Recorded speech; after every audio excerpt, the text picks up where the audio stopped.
everyone, it's Travis here with ProNav Marine, and we've been getting a lot of questions about the small boat that we fish in here, so I just wanted to give you a quick walkthrough of what we call our tiny boat, kind of explain why we like this boat, when we use it, and what some of the basic equipment that we've got on board is.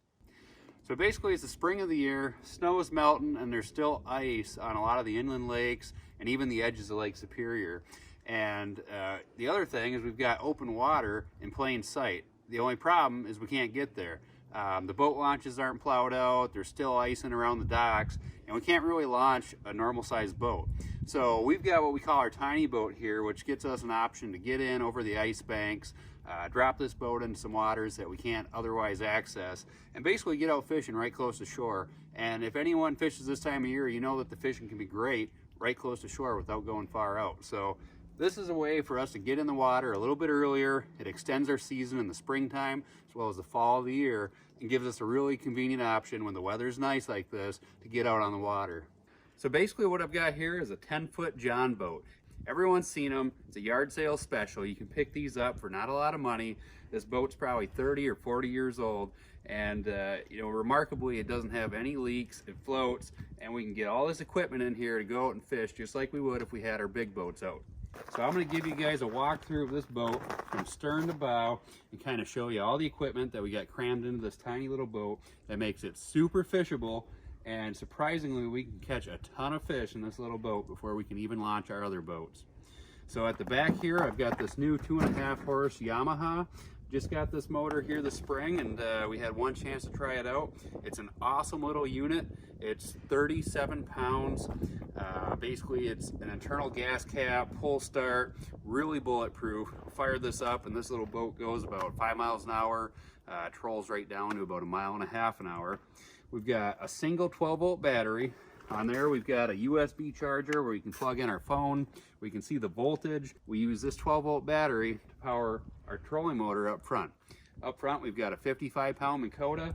That is way more than enough to move this boat all by itself. In fact, before we got this gas kicker on the back here, that's all we use to get out and fish on Lake Superior this time of year. Got one of these really comfortable folding stadium seats. You can get these on Amazon. I chose the bright orange. It's just a little bit of a safety feature, I guess. You know, one thing to keep in mind is you want to keep your life jackets on or super handy this time of year.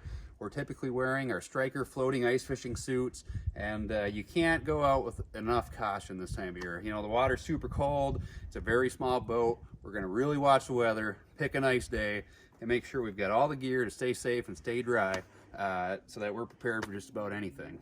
Also in the back here, we've got a 12-volt bilge pump. So basically I've got a bit of tubing routed down to that pump. And what I can do is I can connect the gator clips right up to our battery here just by reaching behind me. And this pumps any drain water right out and over the side here. Even though I've got more than one way to push this boat with a gas motor and an electric trolling motor, you never want to be caught out on the lake without your trusty oars. So we've got a good set of oars on each side here.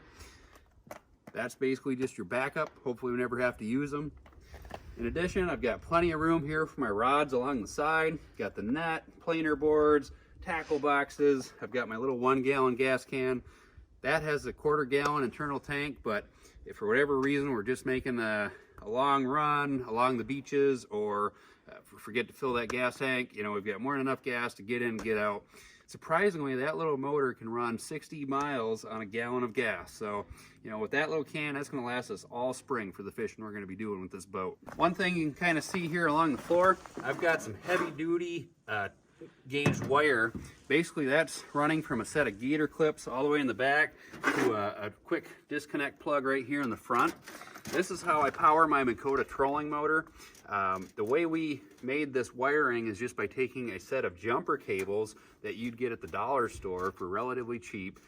We spliced on the quick disconnect plug for the trolling motor up here in the front, and I just leave that cable run right directly under the seats here and along the floor, and that just stays in the boat. So it makes it super handy when you get out fishing. You throw your motor on, throw the battery in the boat, and everything's ready to go. So a couple more things we've got just to make this boat fish really well. I've got some really simple clamp-on rod holders. I've got 2 in the front, 2 in the back. So we can actually troll with 4 rods out, and if you're really feeling ambitious, you can throw a couple right off the side, long lining. So you can potentially, with 2 people, fish 6 rods out of this boat, which is incredible considering it's only 40 inches wide. In addition here, we've got the 12-volt Mincota trolling motor. Again, it's a 55-pound thrust. That is way more than enough to move this boat. With that 12-volt battery and using that Yamaha kicker motor when we're trolling to push the boat, I'm basically just using this for steering, and I can run this motor at about 35 to 50% thrust and really control the bow of this boat. You know, this is a very light boat. It's a little hard to steer in the wind. It's a flat bottom, so there's no V-hull to keep you tracking along. This motor does a really good job of keeping this boat going straight. And of course, we've got the ProNav unit here. Basically, we've run that through and kind of tucked all of our wires in right up underneath this mounting plate. And then I've got that connected directly to our 12-volt battery. So it's a very portable, very basic setup. But this boat has all the same features and functions of our 20-foot rigged up fishing boat that we use out here in the Great Lakes. And surprisingly, we catch a ton of fish in this thing. It may not be the most stable and exciting boat to fish in. You're not going to be standing up. You're going to be out in the cold. You know, there's certainly the downsides, but it's a great way to get on the water and spend a little more time out there when the weather starts to get nice. One thing I'll point out is we've got this boat sitting here all ready to fish. This is what it looks like when we're on the water, but another thing that's super nice about this boat is the portability. So when we're done fishing, we take the boat out of the water and we're just going to quickly detach the trolling motor. We've got the quick release plate here. We've got a thumb screw and just a little carabiner clip to keep this attached. When we're done fishing, we take this off, take our kicker motor off, put the gear in the truck, and you know, within 10 minutes, this boat is in the bed of your truck, and you can head home, or you know, at the start of the day, you unload it from the truck, dump your gear in it, and you're off fishing. So it's a super easy option to get out on the water. You don't have to trailer it. The roads are really crappy this time of year up here. We've got snow and slush and all sorts of crud. Again, this boat is really just a way, it's a tool for us to get out there and extend our season a couple weeks in the spring and a few weeks in the fall. And surprisingly, sometimes even in the winter, when we've got shore ice and all the boat launches are frozen up, there might be open water within reach, and on those really nice days, this boat gives us an option to get out and fish open water when you're tired of ice fishing. All right, and there you have it. That's our tiny boat.